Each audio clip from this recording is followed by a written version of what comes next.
Money की। पर सबसे पहले जानते हैं कि ये पूरी क्रिप्टो की दुनिया आखिर आई कैसे।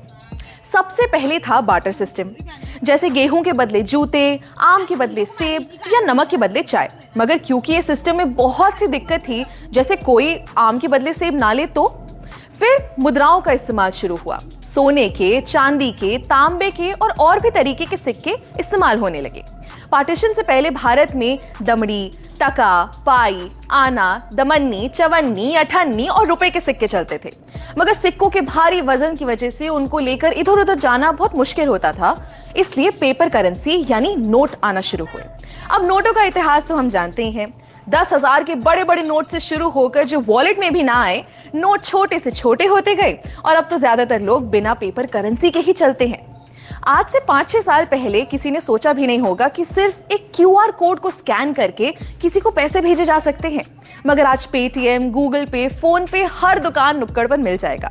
ऐसे ही मैं आपसे कहूं कि डिजिटल करेंसी की दुनिया दूर नहीं है तो शायद आप भी विश्वास नहीं करेंगे, मगर 2009 से ही ये पूरी दुनिया शुरू हो चुकी है।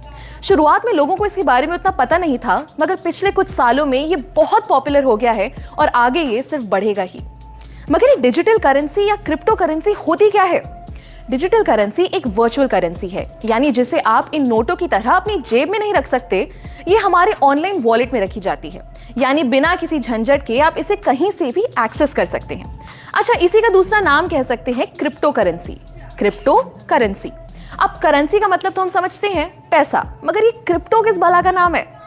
क्रिप्टो मतलब छुपा हुआ या जो सीक्रेट हो, यानी कि आप क्रिप्टो करेंसी से अपने पैसे की जो भी ट्रांजैक्शन करेंगे या लेन देन करेंगे वो सब छुपा हुआ होगा और सिक्योर होगा। ये क्रिप्टो करेंसी का चलन 2009 में शुरू हुआ, जब सबसे पहली बार सातोशी नाकामोटो नाम के एक आदमी ने वर्चुअल करेंसी बनाई। अब इसका नाम हम सबने कहीं ना कहीं सुना ही है। जी हाँ, बिटकॉइन। बिटकॉइन आज की डेट में इतनी बड़ी क्रिप्टो करेंसी बन चुकी है कि आप मानेंगे नहीं कि कई बड़ी बड़ी कंपनीज आज बिटकॉइन से पेमेंट्स लेती हैं। एक मजे की बात बताऊं, अगर आपने 2009 में एक बिटकॉइन खरीदा होता तो आज आपके पास बिना कुछ किए बैठे बिठाए करीब 16 लाख रुपए होते।